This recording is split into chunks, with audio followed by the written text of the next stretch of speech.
sampai dengan apa yang kita bahas yang lalu.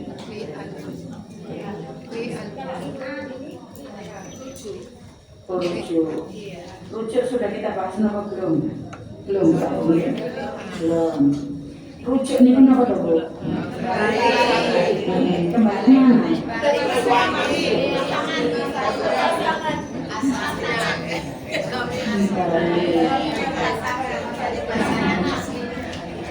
Khawatirnya nanti rujuk itu kembali ke Allah lah.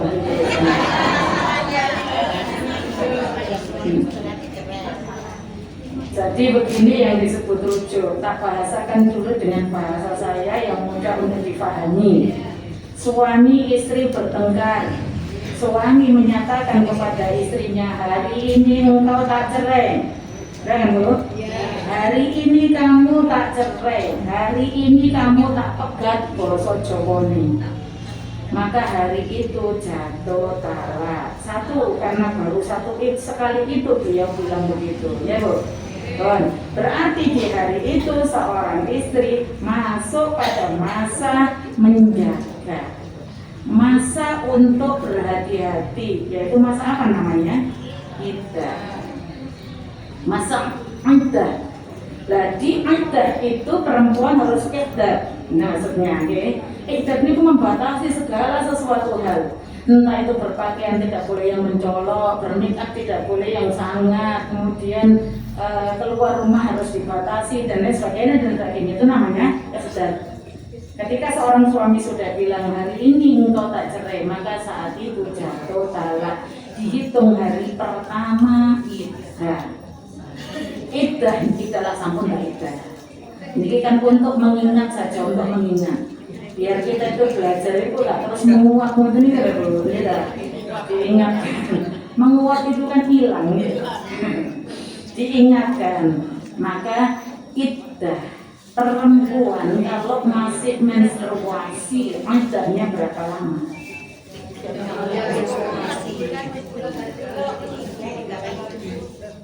Tak baleni malih. Perempuan kalau masih menstruasi masa menunggunya itu berapa lama? 3 kali nopo? Nah, jenengan bilang 3 kali berarti jenengan ikut yang menstruasi.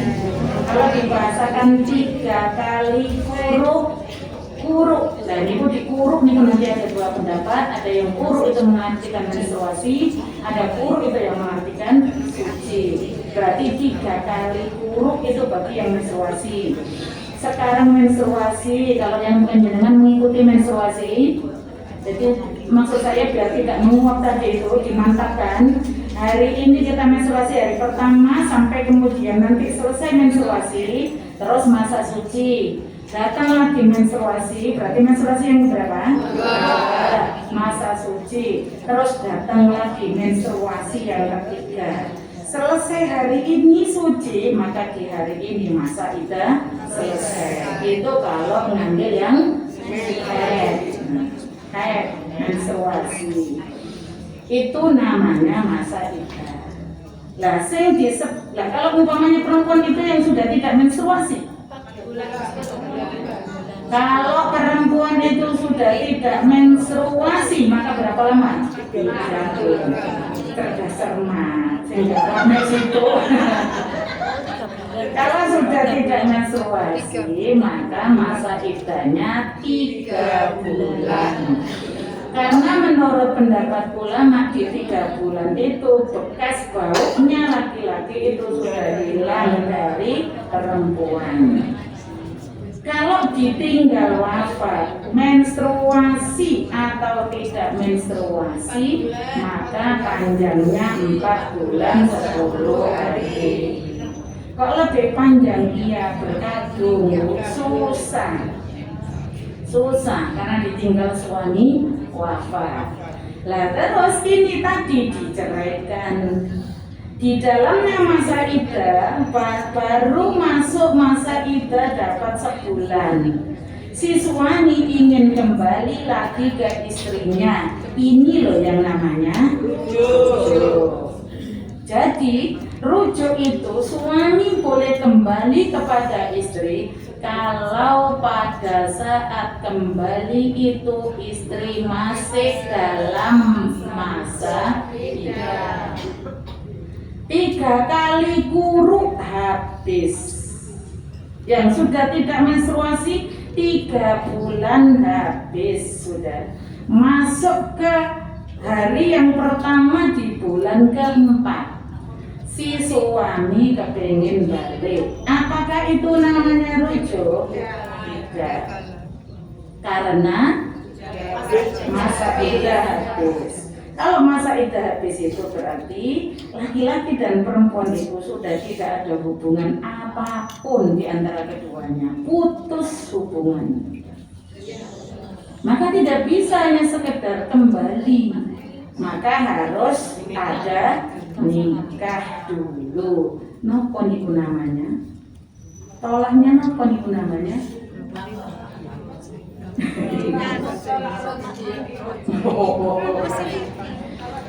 Tolak roji yang itu tadi tolak roji. Yang rujuk niku namanya tolak roji.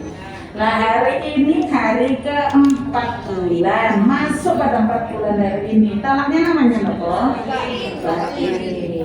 Sama dengan perpisahan yang datangnya dari perempuan. Begitu perempuan ingin menceraikan, kalian ini perempuan ingin menceraikan, ingin memisahkan dirinya dari suami, lapor ke pengadilan, selesai masanya, selesai diproses itu sudah tok palu, maka saat itu menjadi bain. Maka tidak ada rujuk. Jika yang menggugat istri, maka tidak ada rujuk. Namanya tolaknya nopo? Bain. Kalian ini ucap eling maksudnya. Bain. Bain itu ada, terangkan yang kubro.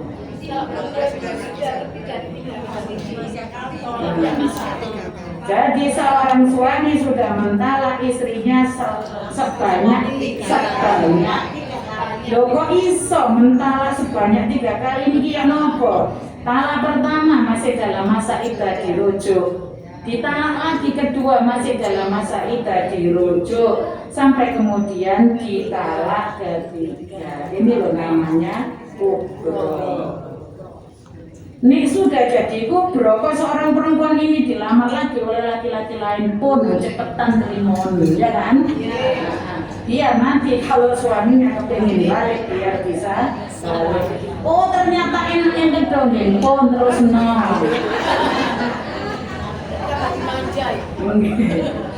duit kok banyakan yang kedua ya sudah lanjut. Itu namanya tolak bain kubro. Itu tadi loh, mengingatkan jenengan untuk yang namanya rujuk. Karena nanti bahasanya orang itu, begitu sudah selesai masa iddahnya, lama sudah 1 tahun ke 2 tahun, macam umpamanya, suami kepingin balik lagi, bahasanya rujuk. Ini salah, kan gitu ya. Soalnya nanti kalau bahasanya rujuk, yang namanya rujuk itu sudah tidak pakai nikah, ke KUA tidak pakai. Cukup hanya kemudian omong-omong berdua, terus kemudian itu langsung mau dulu sudah jadi suami istri ini pun namanya rujuk. Ya itu namanya rujuk. Jadi paham kan dia rujuk? Paham. Nah rujuk. Sekarang kita pelajari rujuk. Kau yang ebis? Oh belum, jadi tak boleh ebor.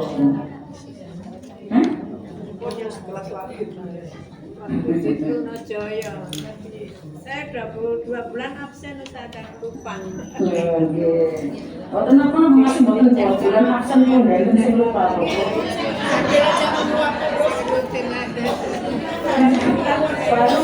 Baru kemarin nih kalau kok nggak, nanti lupa. Baru mana? Jadi kalau saya bahasakan dengan bahasa fikihnya yang dinamakan rujuk itu adalah kembalinya suami kepada mantan istri yang telah ditalaknya dengan tolak rojai.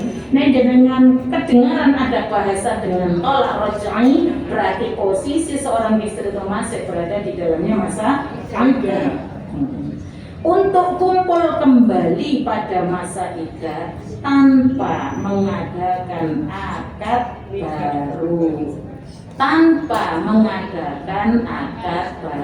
Layak nopo caranya? Ada dua pendapat.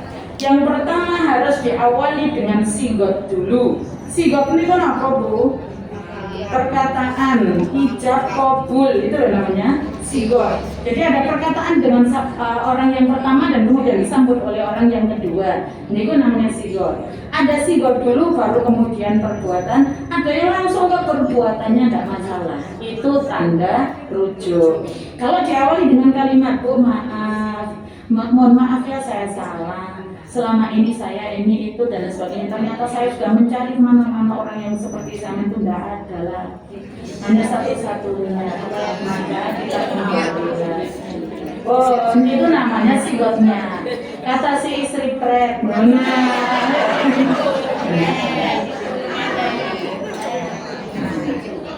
Terus nikah, terus kemudian kumpul lagi. Sudah jadi suami istri lagi, tapi hati-hati karena satu suami punya istri itu dia punya jatah talak hanya 3, berarti sudah terhitung hilang 1, tinggal 2. Pegang erat-erat. Jangan sampai meletus di tengah perjalanan. Berdasarkan Quran surat Al-Baqarah ayat 228, wa bu'ulatuhunna ahaqqu bi raddihinna fi dzalika in aradu islah. Tak bahasakan dengan bahasa saya, kalimat itu adalah ngeten Bu. Talak nikah itu adalah haknya suami untuk menikahi perempuan. Berarti mentalak itu juga haknya suami. Begitu juga merujuk itu adalah haknya suami. Disitulah maka terjadi perbedaan nanti di antara ulama tentang adanya saksi. Sehingga antara dohir nas dengan kemudian kias atau kebiasaan yang terjadi dan saking tingginya hanya seorang suami, maka talak tidak butuh saksi, itu enggak ada. Artinya berarti talak enggak butuh saksi, berarti rujuk enggak butuh saksi. Karena itu adalah ahaqqu bi raddihinna. Ahaqqu bi raddihinna itu adalah haknya seorang suami. Maka kalau dibahasakan dengan bahasa Quran itu tanpa restu istri, tanpa keikhlasan seorang istri, tanpa kemudian istri itu mau dirujuk, selama suami mau merujuk maka itu jadi. Hanya di dalam undang-undang hukum negara harus ada persetujuan di antara keduanya, saling ridho. Walaupun gak ridho, niku istri menurut syariatnya gak ridho itu tidak masalah. Wong itu haknya suami. Perempuan boten kurang rujuk, boten apa-apa nggak mau, gitu. Artinya begini, kalau kita melihat tafsiran ayat itu, ahaqqu bi raddihinna berarti rujuk itu adalah mutlak haknya suami. Hanya kemudian di undang-undang dicantumkan bahwa antara di antara keduanya saling ridho. Umpama kok si istri itu tidak ridho, suami mukso harus harus kembali, sampai kemudian perbuatan yang menjadikan bukti bahwa itu rujuk itu terjadi, maka terjadi sudah. Oh iya, malah nggak hak asasi manusia. Kalau seandainya perempuannya nggak mau, lari ke birit-birit boleh. Oh ini bahasanya. Jadi karena akadku biologina, maka seorang suami punya hak, punya hak. Oh ternyata istri nggak mau, sudah nggak masalah. Okay.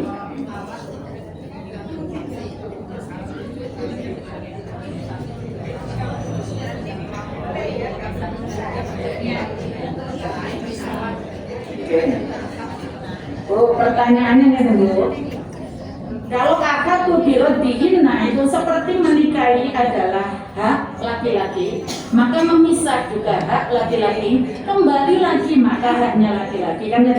Pertanyaannya, kalau masa iddah sudah selesai, si suami kepengen lagi masuk atau kembali kepada istrinya, bukan rujuk namanya, selesai.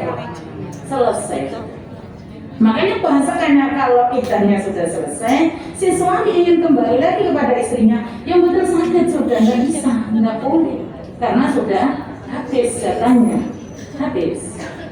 Harusnya kembali itu berada di masa iddah, tapi ini di masa iddahnya sudah habis, baru ingin kembali. Lihat kok tambah cantik gitu loh.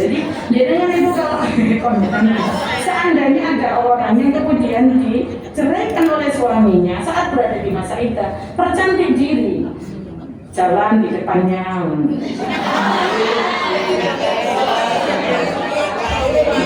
jalan lagi, kembali lagi. Makanya kan ya tanda bu, perempuan pada saat berada di tolak raj'i, maka sebaiknya perempuan itu tidak keluar dari rumah suaminya. Tidak keluar dari rumah suaminya. Jadi berada di rumah suaminya itu tidak masalah. Tidak masalah, memang syariat menganjurkan begitu. Apa tujuannya? Agar nanti bisa rujuk. Dan ini kalau ngacak yang cantik, aduh, masya Allah, ternyata, itu kan akan kesem lagi. Nah, kesem lagi balik. Tujuannya itu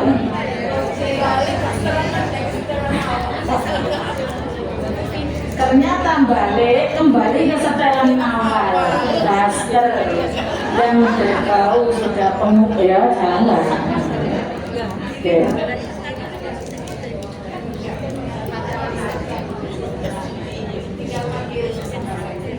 Oke.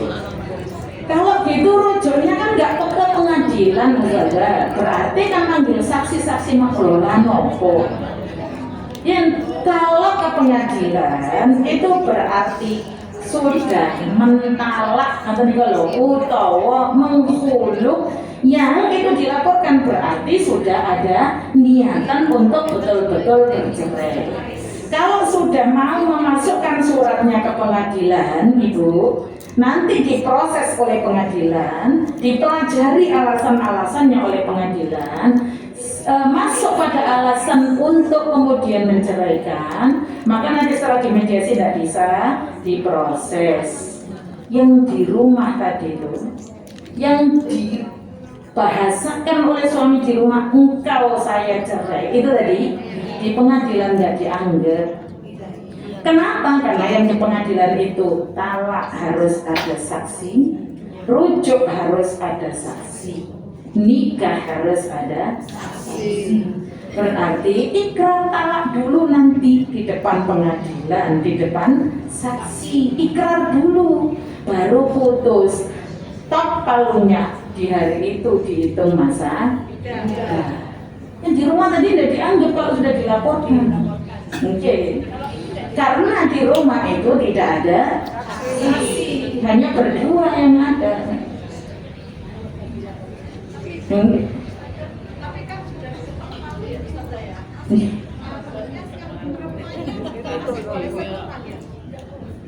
Jadi, ya tentu kalau digugat dari istri namanya hulu. Kalau hulu itu begitu ditek palu itu sudah menjadi bain.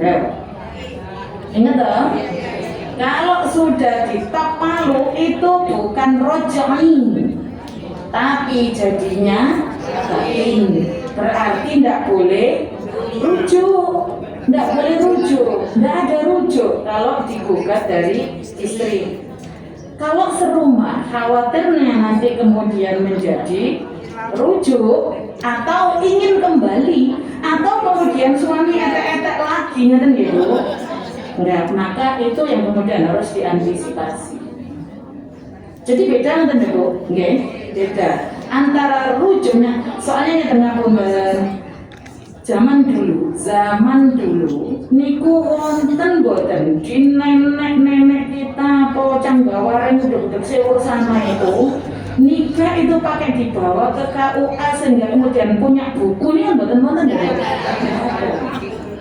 Bukti autentik itu zaman dulu nggak ada. Yang penting pokoknya segala sesuatu sah menurut syariat. Kalau sekarang harus ada bukti autentik. Kalau buku nih gak dianggap. Maka pernikahan sir antara nikah sir sesuai dengan syariat dan nikah sir undang-undang hukum negara beda. Sir secara syariat selama itu sudah qabil tuh nikah kasih mahar, ada 2 saksi, ada wali, sah nikahnya. Di kantor gak dianggap karena harus ada bukti autentiknya. Ternyata nanti terjadi wafat di antara salah satu di antaranya punya anak ingin warisan, bukan sakit. Tidak bisa karena tidak punya bukti autentiknya. Tidak diikat dengan adanya ikatan pernikahan. Mau kocok gelem sing rahasia mau tadi kocok gelem ya. Kalau sing iklan mawon Bu ya. Jelas mawon. Jadi waktu laduina ahaqqu biraddiina itu tadi berdasarkan ayat ini bahwa hukum asal rujuk itu asalnya adalah hukum rujuk itu mubah. Mubah niku napa jaiz. Jaiz itu apa? Boleh. Ya, boleh. Dan bisa berubah hukum dari hukum boleh atau jaiz itu menjadi sunnah. Sunnah merujuk istrinya kembali dalam rangka tujuannya ingin membangun kembali keluarga yang sudah rusak. Kalau sudah di antara kedua orang ini suami istri ini berpisah, maka sekeluarga besarnya ini dan sekeluarga besarnya ini kan akhirnya putus saudara. Makanya disitulah syariat itu menyarankan jangan menikah dengan keluarga yang terlalu dekat. Perpisahan di antara keduanya ini saja nanti akan memisahkan keluarga besar semuanya. Jadi ambil orang yang lebih jauh. Syariatnya modern, walaupun boleh, tapi sebaiknya itu ambil yang jauh. Yaitu untuk menjaga kerukunan di antara keluarga besar. Keluarga besar.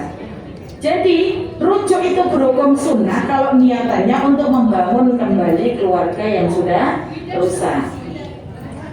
Berubah hukum menjadi makruh kalau rujuk ini membawa madharat. Sudah ditalak, ingin dirujuk, tapi ternyata pada saat perujukan itu terjadi madharat yang luar biasa di antara kedua belah pihak. Sampai pada taraf haram hukumnya merujuk itu apabila membawa istri teraniaya. Jadi teraniaya kedua-duanya salah satu di antara keduanya. Tapi biasanya yang paling ini kan istri gitu, yang paling teraniaya itu kan istri. Soalnya ngapunten, seorang istri itu kalau sudah dirujuk maka dia akan menjadi ikatannya kembali bersatu dengan suami. Suami enak saja, suami itu bisa nikah lebih dari satu. Istri tak boleh nikah lebih dari satu. Sudah disakiti dan lain sebagainya ya.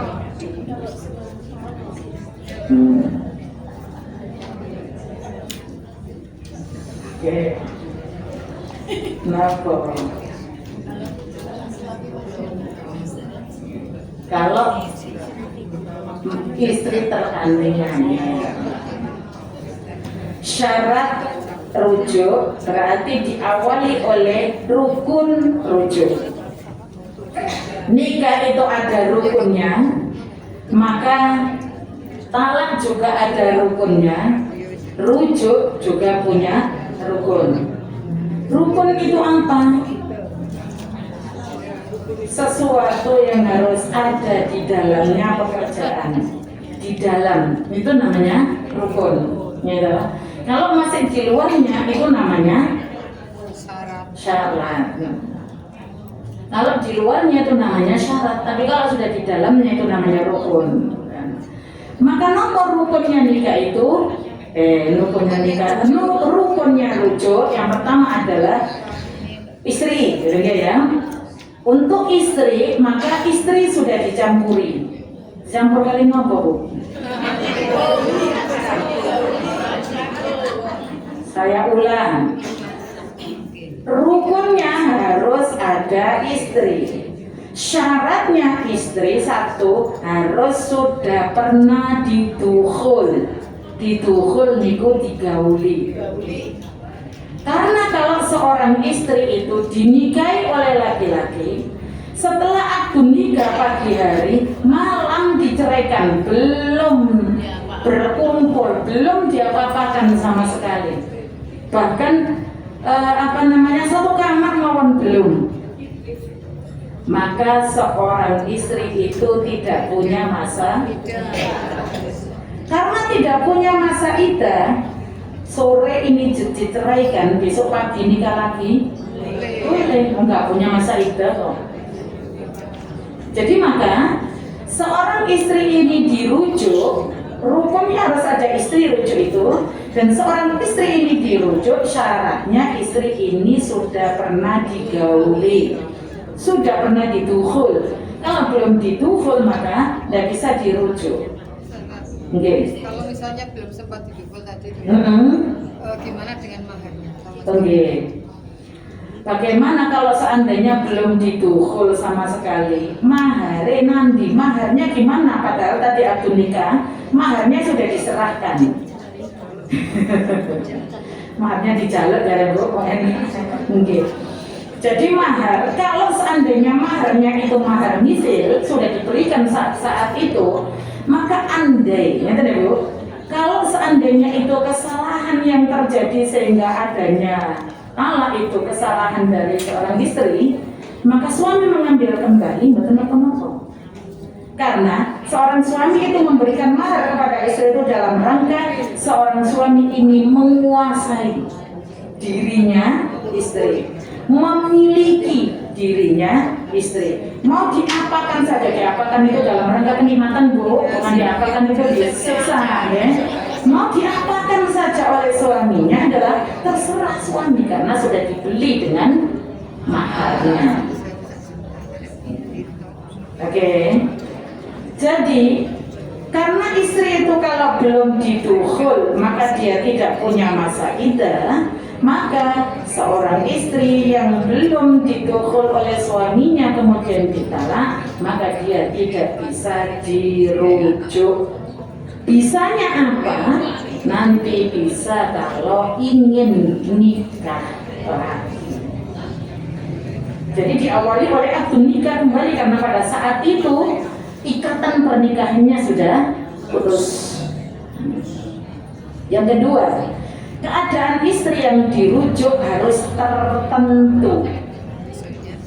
Keadaan istri yang dirujuk harus tertentu itu maksudnya begini. Seorang suami menikahi perempuan 3, berarti suami ini punya istri 3. Ketiga-tiganya ditalak semuanya. Hari ini engkau bertiga, bahasanya tak contohkan dulu. Bahasanya tak contohkan dulu. Hari ini kamu bertiga, aku sudah tidak putus. Semuanya tiga-tiganya tak ceraikan. Umpama.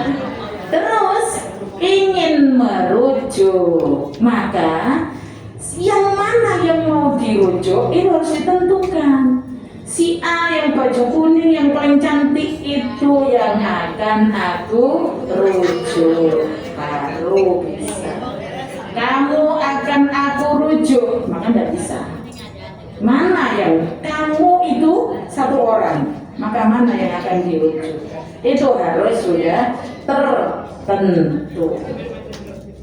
Yang ketiga, keadaan tolaknya roj'i, berarti si istri sudah pernah ditukhul, ditalak, kemudian masih di dalamnya masa iddah, ingin merujuk, itulah namanya tolak roja'i.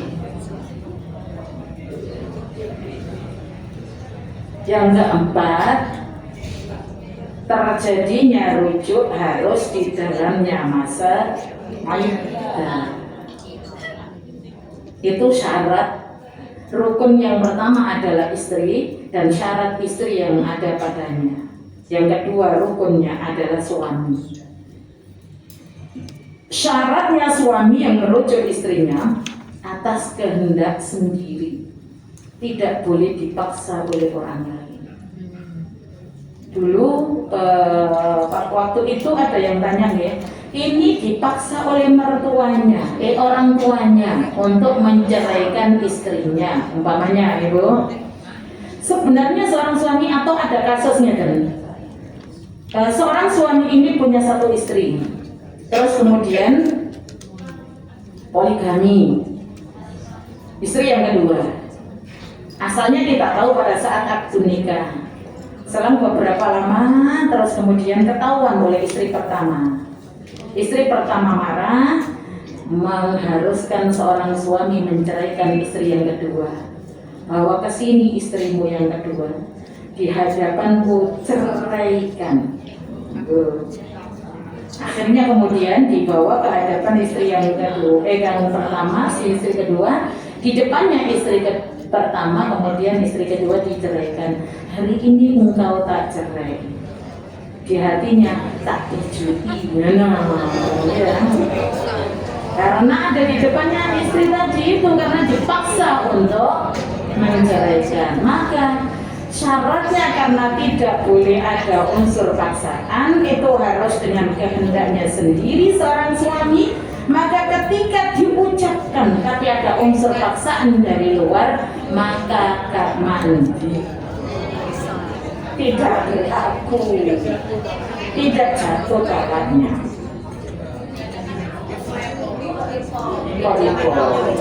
Meniti parani malih. Yang kedua,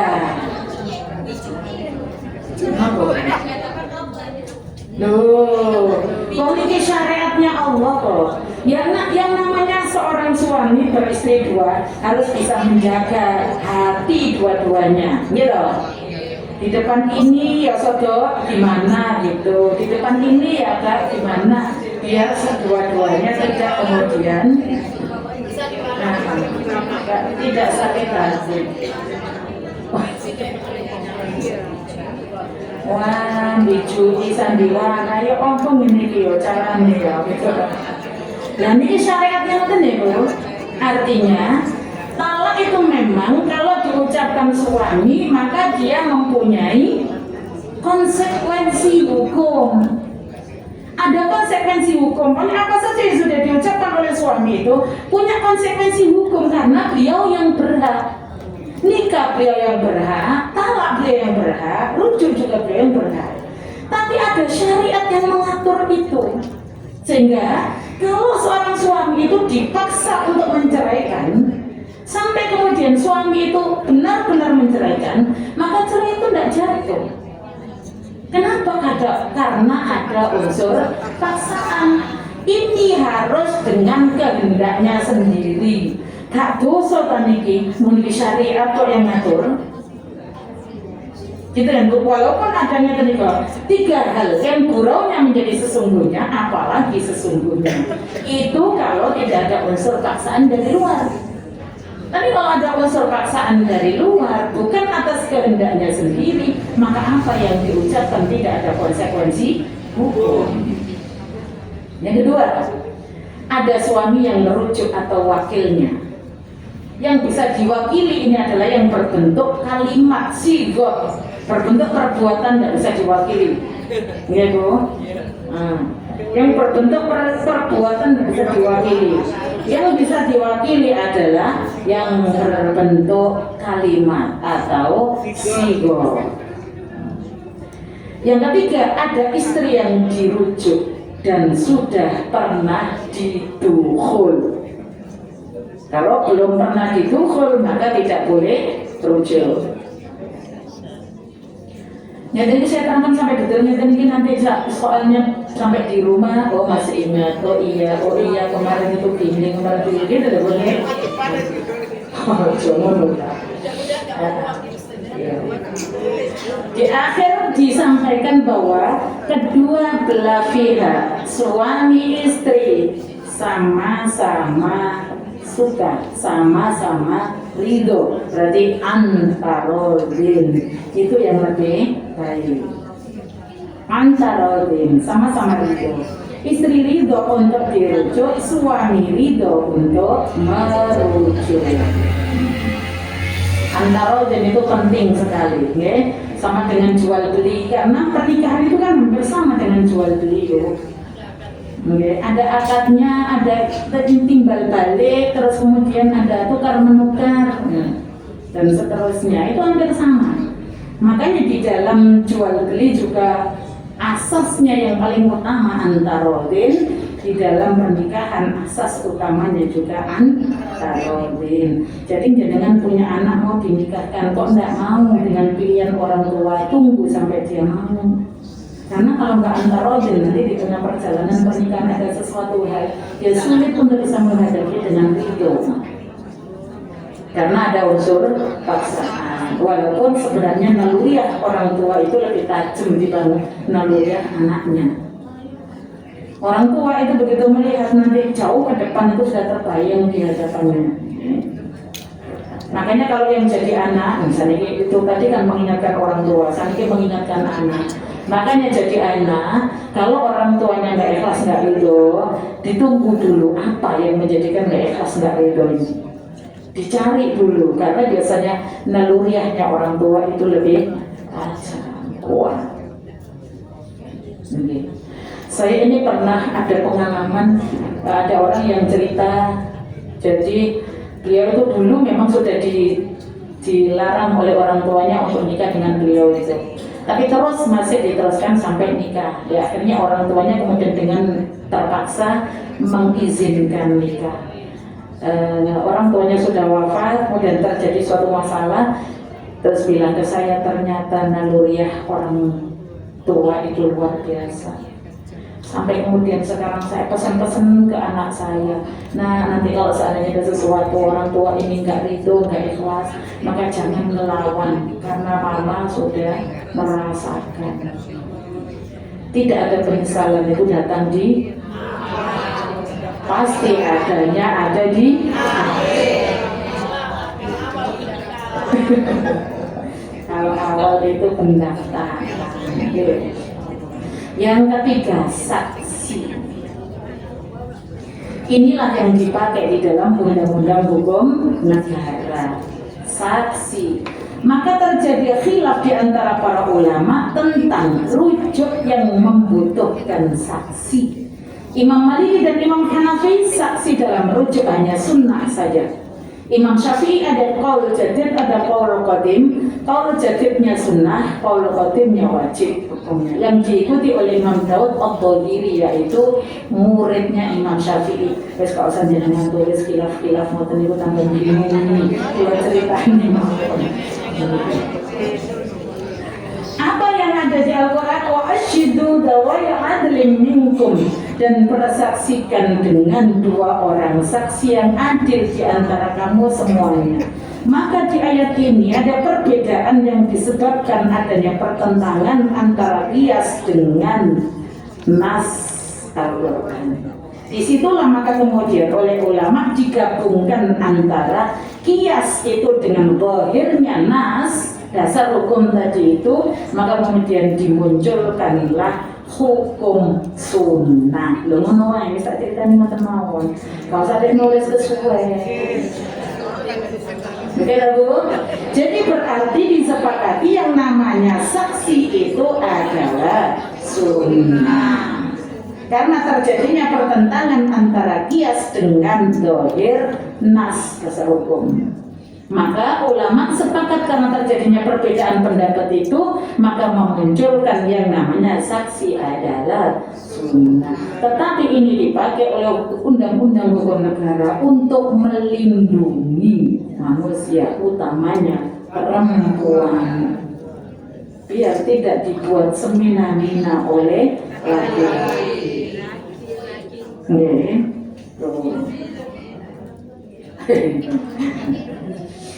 Yang keempat, sirot. Sirot itu ijab qabul, lafaz kalimat yang keluar. Di dalam talak juga ada sirot, maka dirujuk juga ada sirot. Sirot ini ada dua, ada dengan kalimat yang sharih jelas, ada dengan kalimat yang kinayah sindiran. Sama dengan yang ditalak kemarin sudah pernah saya sampaikan, engkau saya pulangkan ke rumah orang tuamu. Padahal niatnya ingin mentalak, tapi dibahasakan dengan bahasa yang lembut, gitu. Itu berarti itu namanya talak secara kinayah. Berarti kalau talaknya secara kinayah butuh keterangan, itu maksudnya. Butuh keterangan, kejelasan dari kalimat itu. Tapi saat perempuan dihidukan oleh suaminya, jangan hari itu memperjelas. Karena hari itu adalah hari marah. Ini dijelaskan, apalagi istri kalimat yang keluar jelas. Apa maksudnya? Mau menceraikan aku?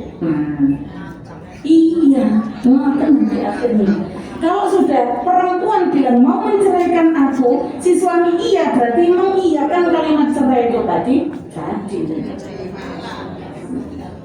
Makanya kalau usah diperjelas, menuai tadi rusak, ya.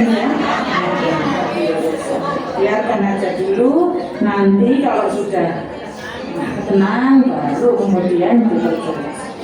Nah begitu juga rujuk juga ada kalimat kinayah, rujuk juga ada kalimat yang sharih. Engkau kok pegang erat-erat, nah ini berarti kalimat engkau kok pegang erat-erat, bahasa apa? Kinayah. Aku ingin merujukmu, kalimat loh, aku ingin merujukmu.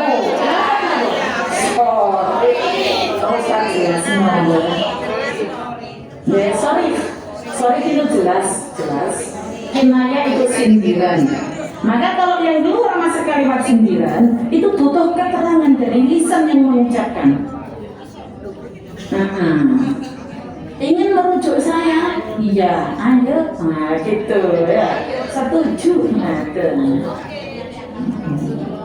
Tapi kalau sudah yang sorry, sudah tidak butuh keterangan.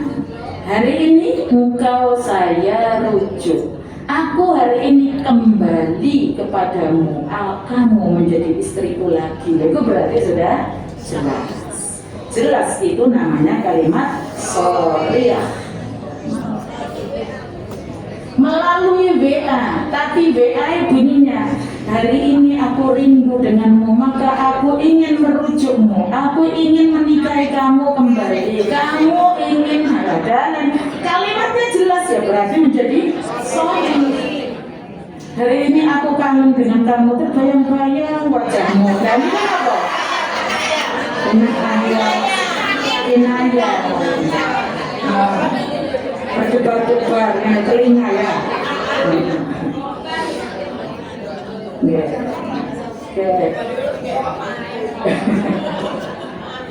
Oke, itulah namanya rujuk.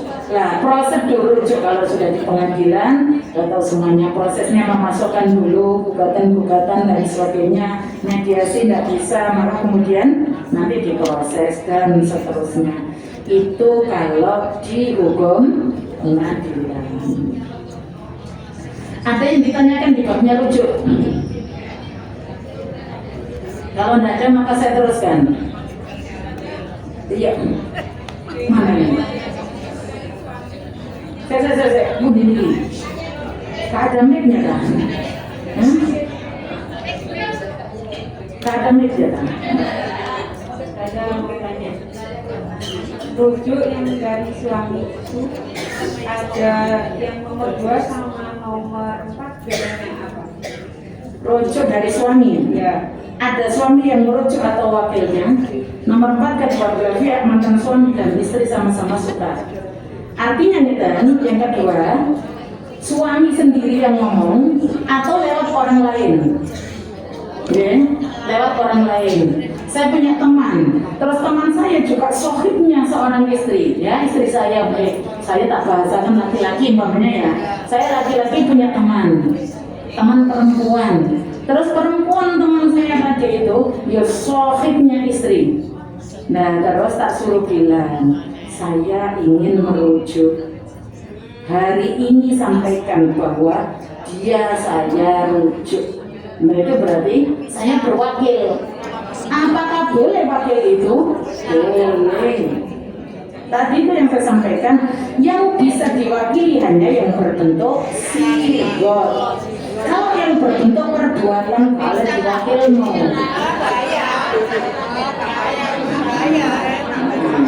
Iya kan?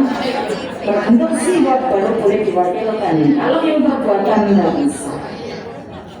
Yang kedua, sama-sama ridho antar rodin, duduk bersama, ngobrol, terus kemudian pada akhirnya adalah ayo rujuk, oh iya, ayo, itu berarti sama-sama ridho. Oke? Ya.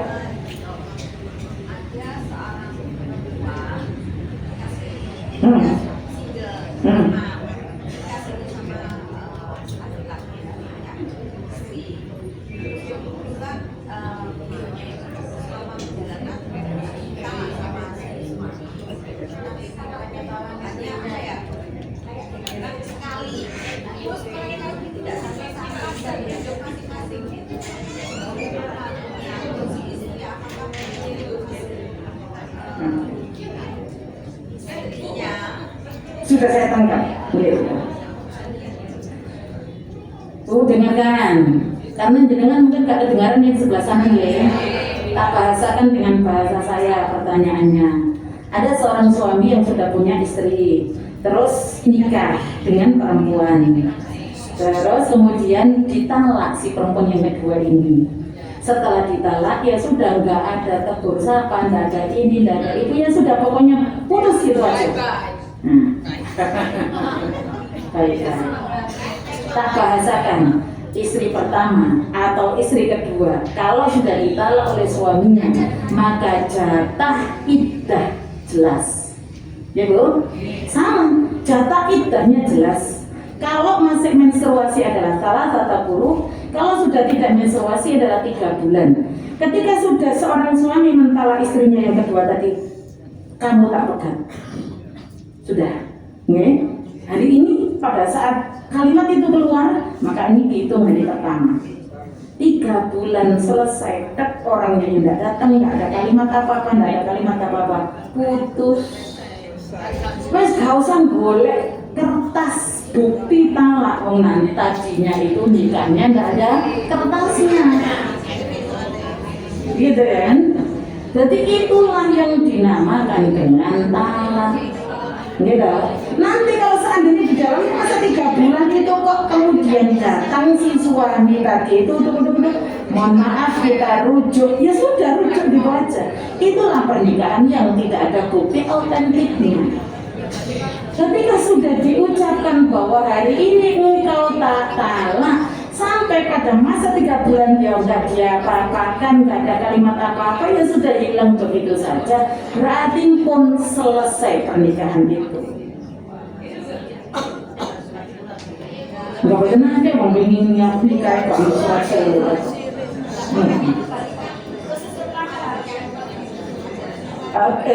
Mengembalikan mahar itu kalau lamaran, terus kemudian kemarin masih ingat ya Bu, lamaran sudah dikasih macam-macam barang gitu, terus membatalkan lamaran, ini masih lamaran, dan ini sudah dinikahi. Berarti orang laki-laki yang memberikan mahar awalnya, memberikan nafkah setiap bulan, sampai pada hari akhir ini dicerai, ya sudah saat itu nggak akan mengembalikan apa-apa. Nggak lagi, sudah. Maksudnya itu maaf ya, maaf, uang sudah dituhul. Lah itu tuhul itu bayar.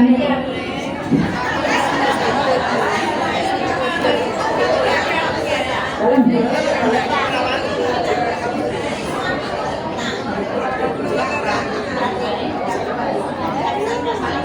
Oh, ngeten. Bahasanya suami minta. Nopo yang diminta itu coba tak dengarkan dulu. Tapi maaf, perempuannya sudah pernah dipukul. Dihubungi, bukan halo assalamualaikum.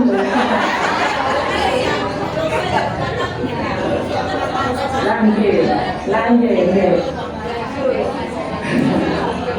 Sudah rumah tangga, terus mantan itu tadi setelah dicerai, dadanan itu suaminya minta dikembalikan maharnya.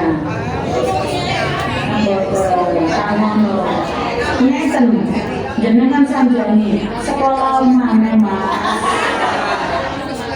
Biar tahu tata caranya. Orang laki-laki kok nggak ngerti toto corone. Jenengan sekolah mana? Anu lah. Cek nih kok. Nih bu. Waktu talak pertama itu kan boleh di satu rumah. Pokoknya kalau roj'i, entah itu pertama, entah kedua. Kalau masih dalam masa roj'i, boleh kumpul satu rumah. Statusnya bagaimana? Bukan apa-apa.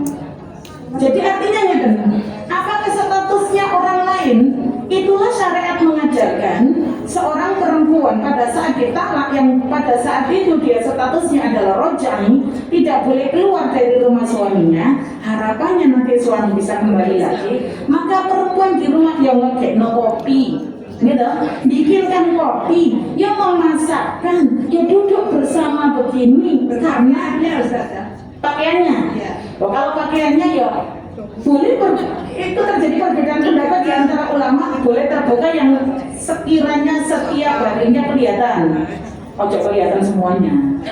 Yang sekiranya setiap harinya kelihatan berarti kepala, kaki sini, terus tangan kemauan. Itu boleh. Karena itu makanya seorang istri pada saat berada pada tolak roj'i, maka masih hak suaminya.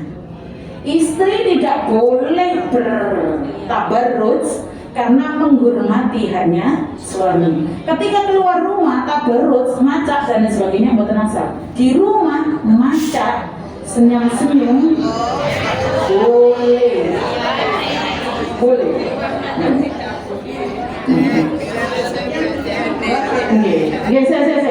Jadi kalau seandainya di rumah senyum-senyum, terus menyapa, bercengkrama, boleh bu. Dalam rangka untuk itu tadi agar kembali lagi. Makanya saya bilang mau macam senyum. Yang kedua Istri pertama menghendaki suaminya menceraikan istri kedua. Apakah itu secara syariat diperbolehkan? Karena saya mendengar kita tidak boleh menceraikan orang yang sudah disatukan oleh Allah. Iya, betul. Apakah boleh? Adik suami kepada istri kedua nggak pakai ini? Apakah boleh orang memerintahkan orang lain untuk menceraikan pasangannya? Bukan. Karena pernikahan itu diikat oleh ikatan mitsaqon ghalidun, ikatan yang kuat, gitu. Ikatan yang kuat, jadi tidak boleh. Nah, yang mau sakit hati itu di sini, jalani pamannya. Nah, juga dengan ternyata nikah lagi, sakitnya itu di sini. Maka kemudian dengan amarah yang meledak-ledak, si istri memerintahkan suaminya untuk menceraikan istri yang keduanya. Jadi memerintahkan orang lain untuk menceraikan pasangannya itu tidak boleh. Orang tua menginginkan anaknya berpisah dengan menantunya, dikarenakan menantunya A, I, U dan lain sebagainya, maka mau tenang satu di sekolah mau tambah kita, gitu. Kalau berilmu itu kan beda nanti orang berilmu, gitu. Jenengan aja dong umpamanya berilmu dengan nggak berilmu. Kalau orang berilmu semakin hati-hati. Mau nyentak bojo kok ya sih kau sih ya. Astagfirullahaladzim. Nek nggak punya ilmu, lancar jaya. Sinten niku terus lanjutan nggih. Assalamualaikum warahmatullahi wabarakatuh. Waalaikumsalam. Manten baru. Curhat ya Ustazah. Nah, ini kan pengalaman saya sendiri Ustazah. Saya sama suami tapi sekarang alhamdulillah sudah rujuk selama 8 tahun. Nah, ya rujuknya itu dengan keadaan suami saya kembalinya itu karena sakit. Karena sakit.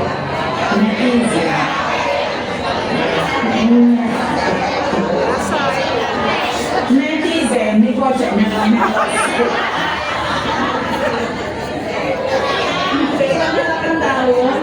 semua cuma di kamar lain gitu ya, karena suami itu masih menganggap saya istrinya gitu, karena dia kan selingkuh gitu.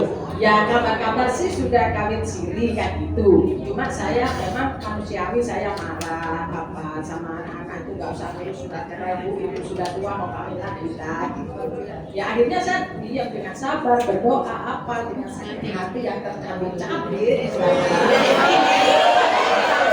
selama 8 tahun. Saya berdoa minta yang terbaik sama Allah, insya Allah saya agar saya Allah yang terbaik depannya. Misalkan dia sama yang sisiri itu mungkin dengan cara dia sakit di rumah saya, ya gimana, saya tadinya tuh agak berat hati, tapi saya ingin kebaikannya, masih baik sama anak-anak, jadi saya tetap merawat, tapi saya minta loh, kira-kira ayahmu mau tak tungguin aku kan gitu, akhirnya Indonesia tuh bilang nggak apa-apa gitu. Nah selama perjalanan itu mulai Agustus itu si Siri itu masih SMS. Saya bilang kalau memang sama dengan sana ya sana. Tapi kalau sudah sama saya, tolong selesaikan dengan cara sama sendiri. Jangan mendolimi saya. Saya bilang gitu saya. Lah alhamdulillahnya itu masih 3 bulan, Agustus, September, Oktober itu mungkin masih SMS-an. Ya saya selalu minta sama Allah tolong lupakan perempuan itu dan buahnya. Saya minta sama Allah. Alhamdulillah cuma gak ketemuan, maksudnya itu. Cuma kalau SMS-an yang baru ketawa terakhir itu Oktober saja. Tapi hingga hari ini feeling saya ya, feeling seorang istri nggak ada. Mungkin semoga tidak SMS-an lagi Ustazah, dan saya mohon doakannya. Ya Allah, sakinah dari Allah, sakinah dari Allah. Dan sekarang saya Ustazah diberi hadiah lagi untuk merawat orang tuanya. Sakitnya terus mengampuni segala kesalahan saya. Saya sudah karena saya sebagai manusia biasa Ustazah, saya masih punya perasaan jelek. SMS enggak ya? Boleh kan perasaan itu ya Ustazah? Mungkin tolong semoga Allah mengampuni saya dengan itu ya jelek itu. Enggak apa-apa kalau curiga ya, masih curiga Ustazah. Benar.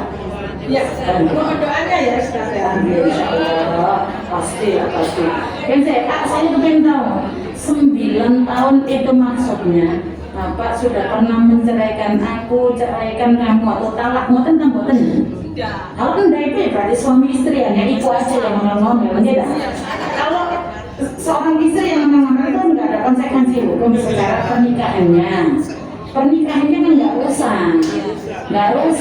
Selama pernikahannya nggak rusak itu kan aman bu, walaupun berdekatan dan lain sebagainya kan aman. Yang menjadikan bahagia itu kan kalau itu kalimat keluar dari suami, pernikahannya rusak, ngumpul dalam satu rumah. Nah, ini yang kemudian membahayakan sampai kemudian segitu lamanya, itu berarti kan melebihi dari masa iddah.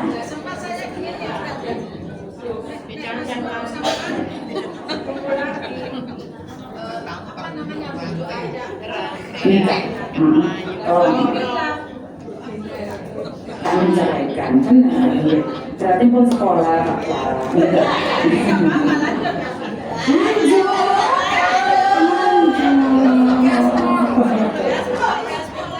Mungkin dan Ibu yang namanya manusia itu pasti ada khilaf, gitu. Ketika waktu khilaf itu ya sudahlah, mudah-mudahan Allah menghentikan sampai di situ dan kedepannya kita maksud saya kita bertanya tadi kan yang kembalinya ke yang terbanyak adalah ke kita perempuan, ayo berbuat yang baik macam mawon, sehingga kebaikan kita ini bukan manusia yang menilai tapi Allah yang menilai. Kalau sudah kebaikan kita yang kita lakukan lillah karena Allah, maka nanti Allah yang menjaga. Nggih. Terus saran saya penjenengan gak usah nonton HP. Mboten usah lihat HP-nya suami. Dia tidak menyulut permasalahan. Saudara, privasi masing-masing biarkan. Yang penting di rumah itu bagaimana, lah itu sudah. Nanti jenengan tambah sakit hati, gak bisa berbuat baik, itu maksudnya. Karena manusiawi, orang itu kalau sudah sakit hatinya disuruh aduh baik nanti itu gak ridho, keren, harusnya kalau meletakkan itu sopan, bro. Semakin itu kita lakukan, semakin tidak kerasan di rumah suami. Bu, banyak tempat loh di luar sana itu yang nyaman digunakan oleh suami-suami kita, ya kan? Banyak tempat yang di luar sana itu nyaman digunakan oleh suami-suami kita. Makanya di rumah ayo dibikin senyaman mungkin daripada yang di luar sana. Walaupun istrinya itu gak cantik-cantik amat kayak yang di luar, tapi nyaman dirasakan di rumah, nikmat. Kenapa? Akhlak, karena bingkainya bingkai akhlak yang baik. Makanya itu pesan saya, walaupun saya juga perempuan jadinya nafsu, maka suatu saat muncul manusianya itu wajar, tapi jangan terus-terusan. Lanjut apa? Lanjut. Hah? Oh, mau ada yang nanya. Mungkin ini kok. Oh, itu anu deh. Lakonnya nih, lakonnya. Oh, buatan saya ini kok lakonnya di sana.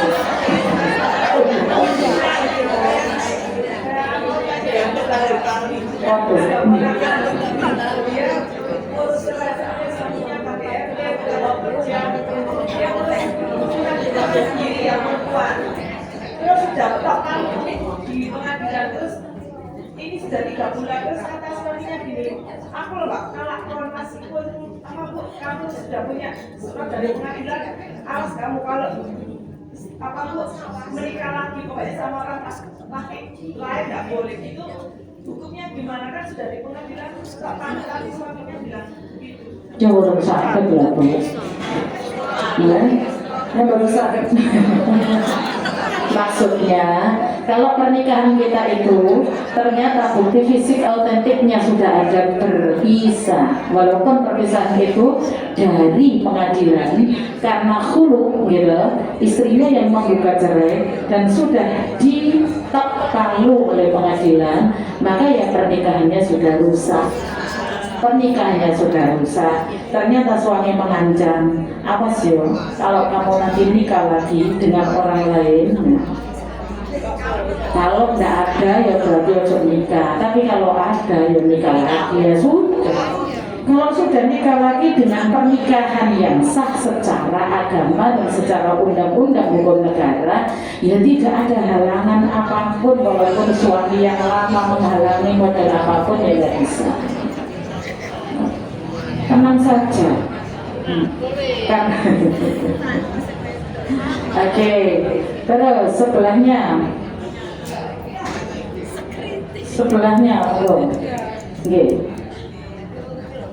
Assalamualaikum Ustaz. Waalaikumsalam. Ustaz, kalau saya itu dapat surat pernyataan berpisah kalau agama ya. Sebentar diulangi.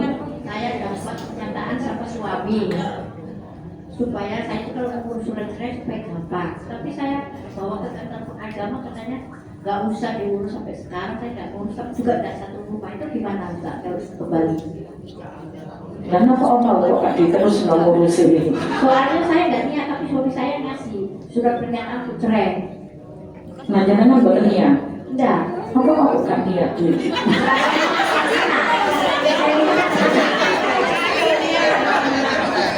Maksud saya nih wong suami itu sudah memberikan sinyal, wes ini loh kamu menghulu dirimu, kan ngerti bahasanya kalau dibahasakan.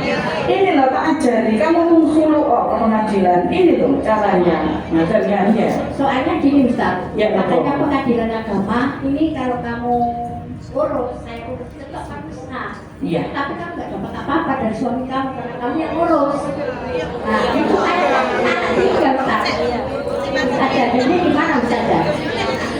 Ya memang khulu niku talak tebus. Iya tak Bu? Jenengan semerat nika ceritane khulu iku ya napa? Khulu itu ada seorang perempuan yang kemudian lapor ke Rasulullah. Ya Rasul, saya tidak mencela agamanya suami saya, akhlaknya suami saya bagus, tapi ya Rasul, suami saya jelek. Ternyata berjalan bersama dengan sahabat-sahabat yang lain, saya inceng dari balik jendela, suami saya yang paling jelek. Alasan hukumnya, saya takut ya Rasul, saya tidak bisa taklim kepada suami saya, maka saya ingin menghuluk suami saya. Ditanya oleh Rasulullah, maukah kamu mengembalikan kebun kurmanya? Mau ya Rasul, dipanggil suaminya, wahai sahabat, sini. Mau kamu menerima kembali kebun kurmamu? Mau ya Rasul, ceraikan dia. Itulah namanya khulu. Jadi khulu itu si istri menghulu suaminya, ingin memisahkan dirinya dari suaminya, semua yang membiayai perempuan, dan si perempuan ini harus memberikan tebusan kepada suaminya. Oh kok ternyata tidak memberikan tebusan, ya berarti konsekuensinya dia tidak akan mendapatkan apa-apapun dari suaminya. Itu khulu namanya. Nah kalau kita seorang perempuan wis gak ada komunikasi apapun di dalam ilmunya orang pernikahan, itu sudah ada pokoknya yang namanya pernikahan itu sudah putus sudah, tapi saya ingin mengharapkan mendapatkan nafkah masih ada. Selama suaminya mau dan tidak pernah menceraikan, ya sudah, nggak masalah, nggak masalah, asal nggak menceraikan ya. Itu tadi kan masih itu tak kasih contoh kalau kamu ingin menghuluk saya. Nah cerita dhewe ku sing diceritani niku.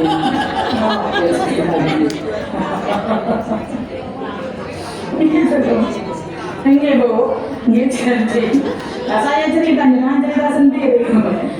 Jadi andaikan seorang suami itu kan tadi itu memberikan ini loh contohnya, contoh. Kalau kamu ingin menghulu, ingin keluar dari diriku, ini loh contohnya, kertas hulu. Kamu bikin seperti ini, bawa ke pengadilan. Ngerti kan?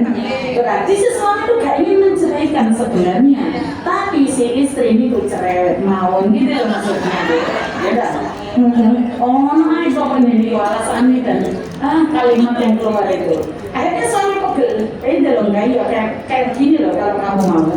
Si istri tidak mau bikin, ya sudah, berarti masih suami istri selama si suami tidak mentalak. Kalau suami kamu kalau cerewet seperti ini terus, tak cerai kamu hari ini, maka itu putus sudah. Selama tidak pernah bilang begitu, maka masih menjadi suami istri. Konsekuensinya untuk jenengan nih, kalau panjenengan itu masih menjadi istrinya, maka kalau kita seorang istri itu tidak mau melayani, tidak mau merawat, tidak mau kemudian taat, tidak mau takdim, maka dosa kita bawa sendiri. Maaf, dosa kita bawa sendiri. Tapi dia sudah ada perempuan lain Ustaz. Lah, yang mau perempuan yang satunya nggak mau. Ngapunten dong, orang laki-laki tidak bisa Bu dibiarkan sendiri. Iya, betul. Oke. Cuma banyak lah, apa namanya, Ustaz, permasalahan. Enggak, Bu. Ya. Nah, Akhirnya kita berpisah. berpisah, pisah tempat, Ya, bukan pisah pernikahan, bukan pisah tempat. karena dibawa ke pengadilan itu pengadilan bilang gini, wes ini kamu seandainya ini udah sah ini, tinggal kemalu toh, karena sudah pernyataan cerai. Gitu, tapi Ya, pernyataan cerai. enggak, itu. Ada pernyataan cerai dari suami. Iya itu surat itu tak. Oh, jadi surat ini buatan contoh jenengan tinggal gawe surat betul. Bukan. Loh, ya sudah cerai itu namanya. Tinggal ketok tahu tadi itu. Ya, aset banyak, saya nggak semua gitu kan. Kamu kalau urus ini kok aku itu tuh. Dan jenengan nggak bisa bikin pemisahan harta kono gini gitu maksudnya. Harus apa namanya, sulit cari saksi dua kan gitu. Tapi kalau saya itu nggak ada yang mau. Katanya gini kasihan anak-anak, jadi itu sampai sampai minta saya begini, habis saja. Iya. Saya sendiri sudah saja 18 tahun. Tapi katanya di kalau lagi kamu nggak ada suami tetap tak jaga. Ya wes, aku butuh anak, aku butuh duit, aku bilang gitu.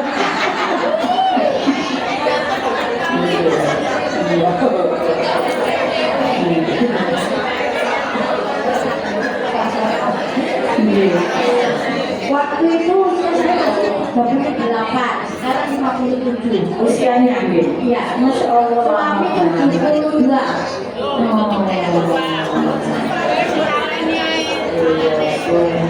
Suami saya sudah berumur 3 kali, tidak ada yang cocok. Terus saya merayu pulang kan, saya bilang, ayo ke Surabaya. Dalam apa yang apa itu sudah 72. Jadi ayo sekarang. Tapi kalau sakit kaki saya Ustaz, sampai Ustaz di depan saya, Umi, saya jempolku masuk kabeh katanya dulu. Nggak ada perempuan datang, nanti di operasi saya perawat. Karena saya kita pada itu saya dikasih nafkah mana itu aja kalau saya sudah. Tapi kalau ada bahasa sama punya bapak sama saya di atas. Gimana ketika kalau gini saya umur sama saya saya. Iya. Ya Allah, ini foto penyelesaian khusus nanti ya. Iya, foto penyelesaian khusus. Saya di bawah sengaja merasa itu yang saya. Saya di rumah orang sendirian, anak kan dapat punya rumah masing-masing ya. Anak jenengan yang sekarang itu ada itu, dia anaknya bapak itu. Iya. Saya belum menikah sudah selama 17 tahun ini sudah ada. Jadi ya, oke, dia setiap kita juga dari situ. Ya bisa gimana yang saya nggak kekurangan gitu aja. Untuk PBT. Iya, paham saya paham. Anak ya, foto penyelesaian khusus ya. Jadi tidak bisa rame-ramenya tadi.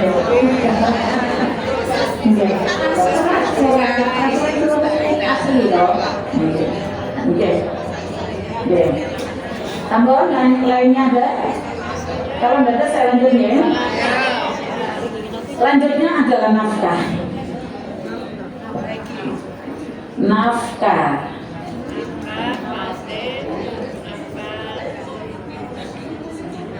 Nafkah itu apa? Semua hajat dan keperluan yang berlaku menurut keadaan dan tempat. Karena itu, maaf, nafkah masing-masing orang tidak harus sama. Jangan menuntut nafkah sama dengan tetangganya. Jangan menuntut nafkah sama dengan saudaranya. Karena masing-masing nafkah itu tergantung kondisi dan keadaan. Gitu Bu. Tetangga saya Bu, mobilnya 4, Ono Alphard, Fortuner dan sebagainya. Kalau saya menginginkan nafkah sama dengan suami saya, nggak hidup sampai sekarang. Kepentingannya beda, hasilnya beda, rizkinya beda. Maka jangan melihat rizkinya orang, lihat sendiri apa yang kita punya. syukuri apa yang ada. Oke. Jadi nafkah itu apa kalau dibahasakan dengan gampangnya? Sandang, papan, pangan.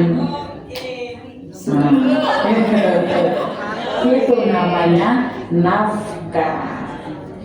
Yang kemudian banyak sedikitnya nafkah itu tergantung masing-masing orang. Di Al-Quran disebutkan di surat At-Tolak ayat 7, liyunfiq dzu sa'atin min sa'ati. Hendaklah orang yang mampu memberikan nafkahnya sesuai dengan kemampuannya.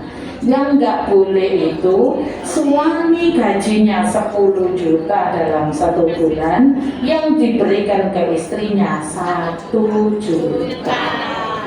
Itu berarti al-pelitu wal cedilu wal kolimu dan lain-lain.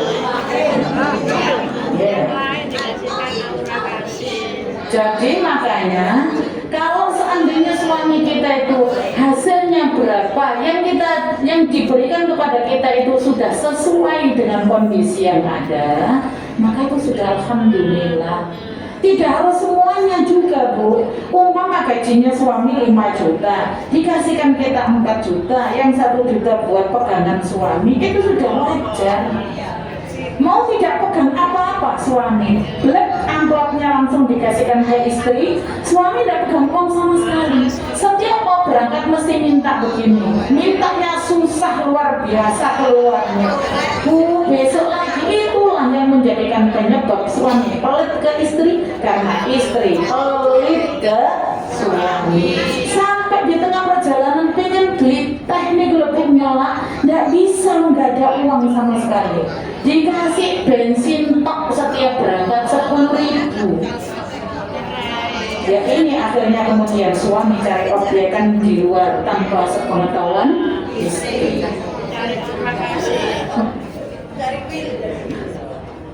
Paham ya? Itulah nafkah. Maka tuntutan nafkah harus disesuaikan dengan kondisi suami. Itu tadi Allah memberikan liyunfiq dzu sa'atin min sa'ati. Sebab-sebab yang mewajibkan nafkah ada 3. Yang pertama sebab nasab. Nasab itu turunan. Berarti furuk, usul ke furuk nanti suatu saat menjadi furuk ke usul. Usul itu siapa di atasnya? Ya, paling atas itu usul. Berarti kalau kita mengatakan usul itu paling atas, siapa nih, Bu? Bapak, ibu, ayah, ibu. Seorang ayah, seorang ibu punya keturunan, punya nasab ke bawah, punya anak, maka anak yang masih belum bisa berdiri sendiri, kewajiban orang tua untuk memberikan nafkah. Nafkah kita orang tua memberikan kepada anak juga sesuai dengan kebutuhan anak-anak kita. Itulah maka nafkah itu tidak harus sama. Nafkah tidak harus sama. Anak kita yang pertama kebutuhannya sudah lebih banyak dibandingkan anak kita yang kedua.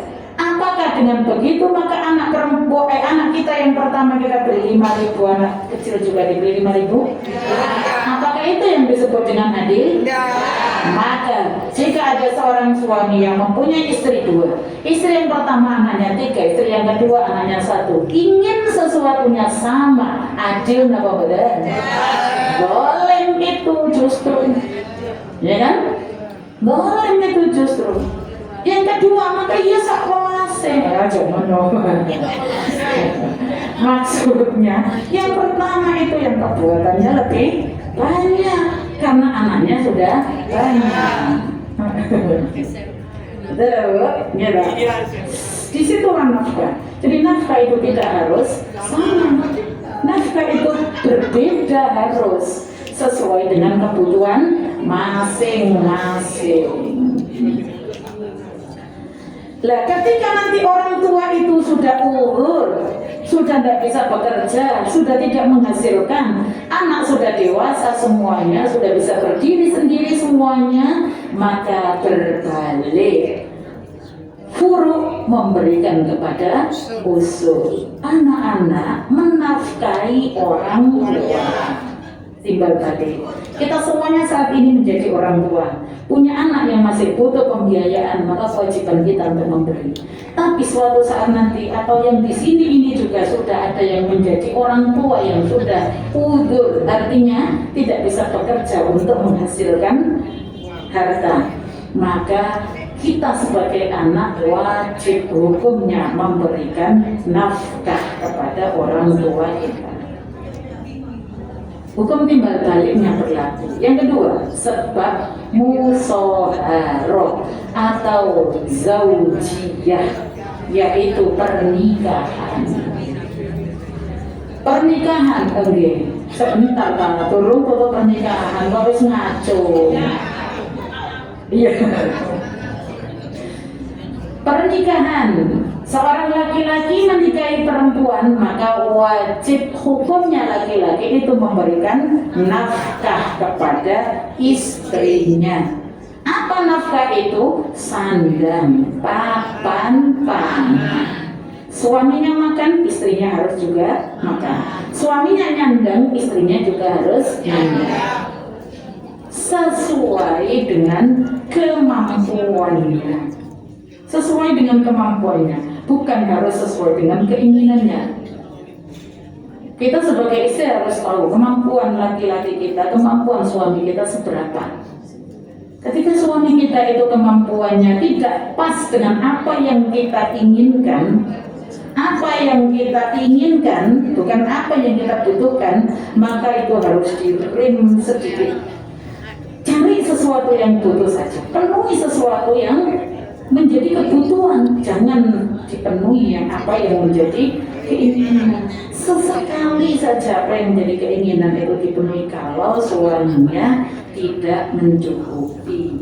Kecuali kalau suaminya mencukupi, monggo persilahkan sesuai dengan kecukupan itu. Sehingga jangan sampai dikarenakan adanya nafkah terus kemudian menjadi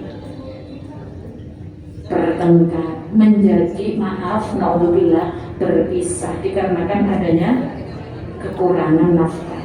Ibu, pesan saya, kita seorang perempuan harus sudah selesai dengan diri kita sendiri. Ibu, iya tak? Selesai dengan diri kita di apa saja materi. Bagaimanapun orang perempuan ini harus berkarya. Apa saja bisa kita karyakan di rumah, tidak harus keluar rumah. Nafsu, rohani, semuanya harus tertata. Ketika kita sudah berkeluarga, punya suami, punya anak-anak, dihadapkan dengan suatu masalah, rohani kita sendiri belum selesai, maka tidak akan bisa menyelesaikan suatu masalah. Ya? Maka kita harus sudah selesai dengan yang putri-putri yang belum nikah umpamanya, maka harus punya prinsip bahwa saya harus sudah selesai dengan diri saya sendiri. Bukan berarti kita tidak butuh manusia, bukan kita tidak butuh Allah. Allah itu sudah mengajarkan yang seperti itu. Jangan hanya perkara-perkara yang sepele, contohnya perkara-perkara nafkah yang tidak mencukupi umpamanya, maka itu kemudian menjadi berantakan di antara keluarga kita. Jangan. Kita perempuan harus sudah selesai dengan diri kita sendiri. Artinya, walaupun kita tidak bisa mencari nafkah umpamanya, tapi ada berapa nafkah yang diberikan oleh suami, itu yang akan kita gunakan dengan yang sebaik-baiknya. Ya Allah, Ustazah tidak cukup. Ya apa caranya cukup? Kalau belanjanya sehari itu 50.000, aman terkendali. Belikan kerupuk, bikinkan sambal, gak sorong dengan masak berbagai macam. Ya, ibaratnya gitu. Jangan memaksakan kehendak kita harus mencukupi segala sesuatunya walaupun kondisinya sedikit dengan cara berhutang. Itu berarti rohaninya belum selesai. Karena kita itu dihadapkan dengan masalah, jangan nambah masalah baru. Kita kalau dihadapkan dengan masalah, sebisa mungkin kita hadapi masalah itu untuk menyelesaikan, bukan menambah masalah yang baru. Itulah perempuan harus kuat, perempuan harus sudah selesai dengan dirinya sendiri. Jadi kita ini punya Allah, yang Allah itu sudah Masya Allah menjaga kita luar biasa. Selama kita itu mendekat ke Allah, perbaikan diri, maka semuanya akan selesai dengan baik. Oke Bu, lanjut. Ini apa ya Wang? Iya, ngobrol. Ya, lakonnya mau bertanya, lakonnya itu pulau ini uang itu Ustazah, tapi diterangkan Ustazah, saya sangat jelas dan gamblang ya. Terus ini ada perwakilan teman yang mau tanya tapi dia malu. Ini Ustazah, dia itu tidak mau melayani suaminya untuk bersetubuh, tapi suaminya ini sudah kesana kesini, belok kesana kesini. Saya jelas ya mau boleh. Tapi ininya orang mana yang terjadi? Jadi suaminya itu jajan. Jajan. Suaminya ini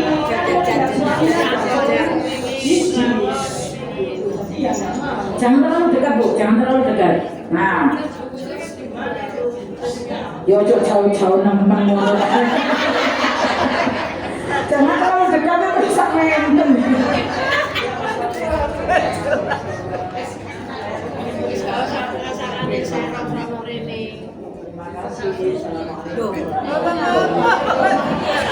Bon, sudah saya tangkap.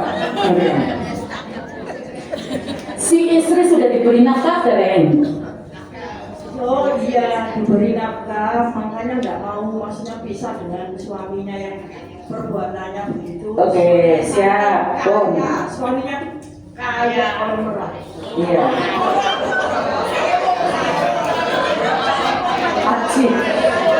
Tajir melintir mana loh? Tajir melintir. Iya. Bu, istri diberi nafkah. Itu berarti seorang istri sudah berada di dalam kekuasaan suami. Ketika suami ingin berkumpul dengan istrinya, wajib hukumnya melayani. Ketika tidak melayani, maka laknat Allah akan datang. Ikut dulu yang dikunci, ya. Karena sudah diberi nafkah. Kecuali kalau tidak diberi nafkah. Ada kemudian pendapat yang menyatakan kalau tidak diberi nafkah sama sekali, ya dibiarkan begitu saja, maka itu andaikan nggak melayani, maka nggak berdosa. Tapi kalau ini nafkahnya sudah lengkap, tajir melintir, nafkahnya banyak, tapi nggak mau. Kenapa nggak maunya? Karena pernah tahu bahwa suaminya beli jajan.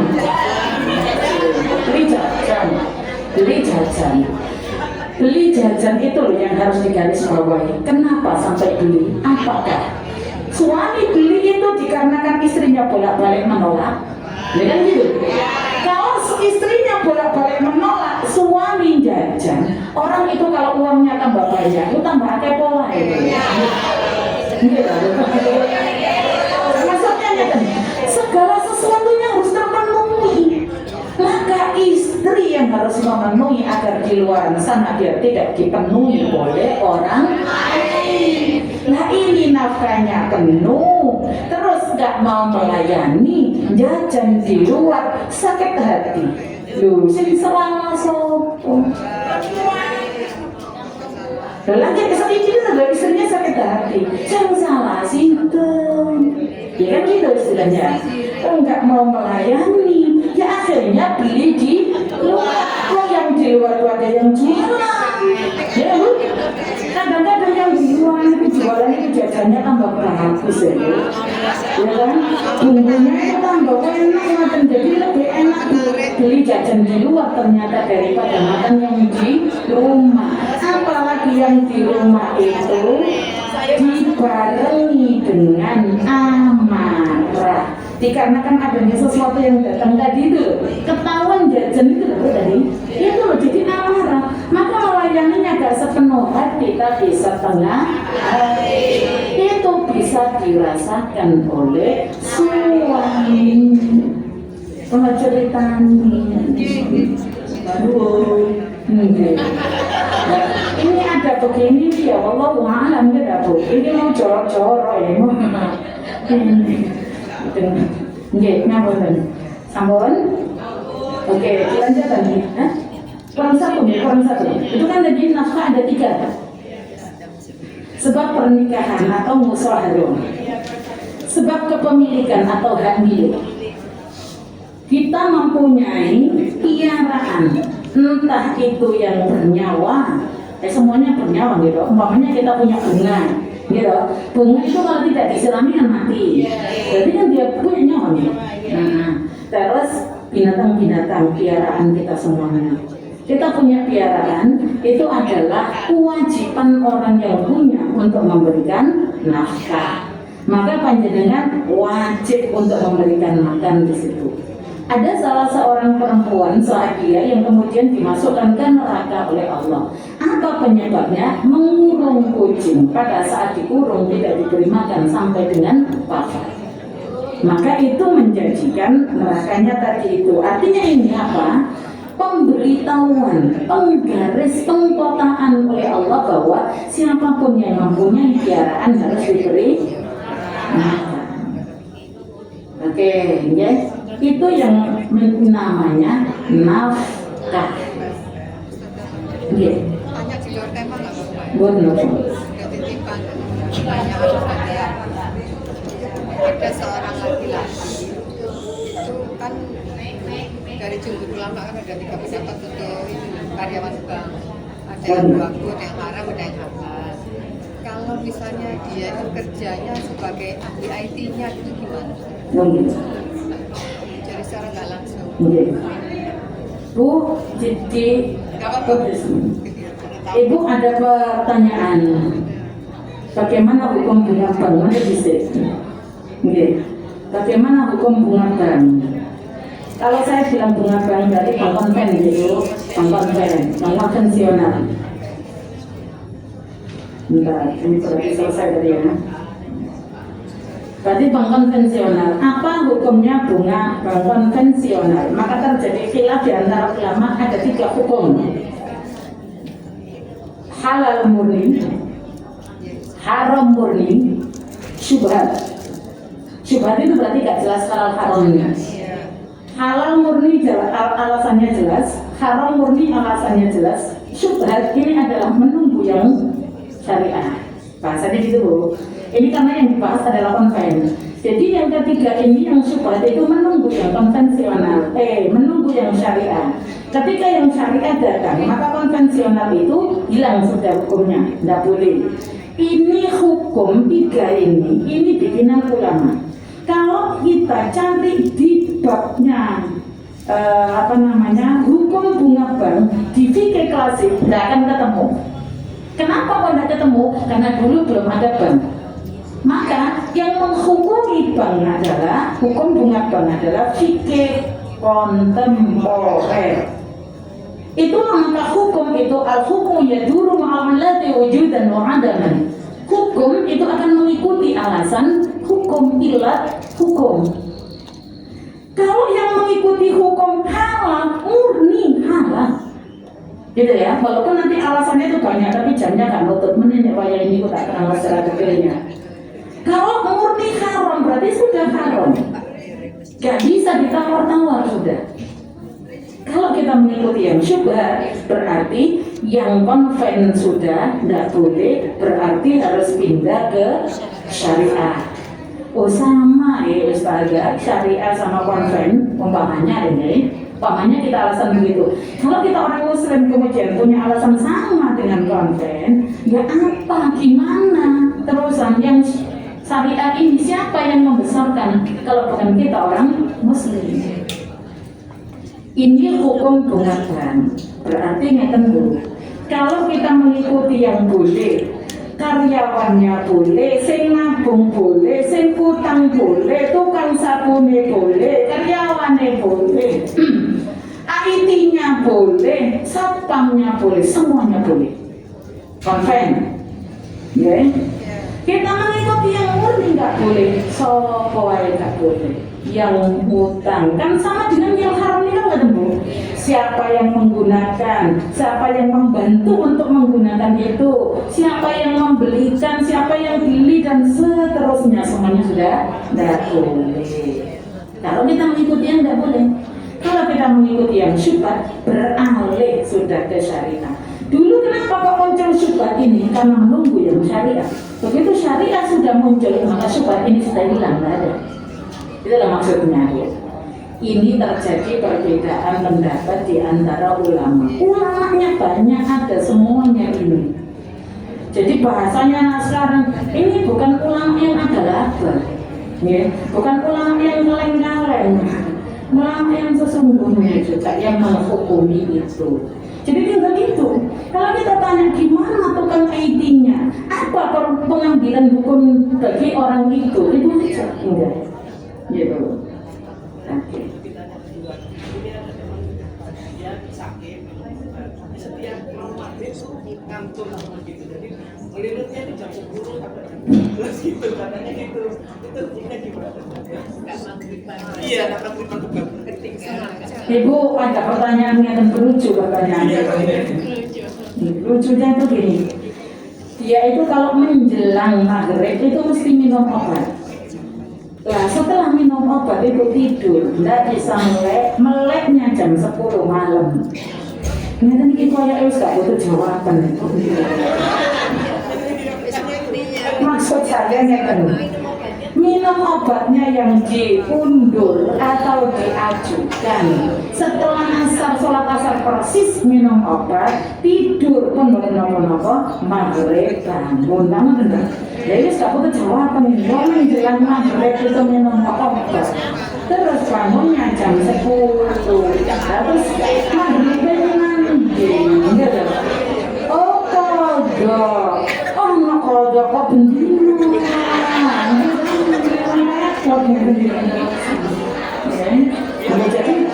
Jadi disampaikan kepada Malu, nanti minum obatnya diajukan atau diundur setelah sholat. Kalau bisa kan habisnya sampai fajar, walaupun itu maksudnya. Jadi kan jangan menghilangkan sama sekali.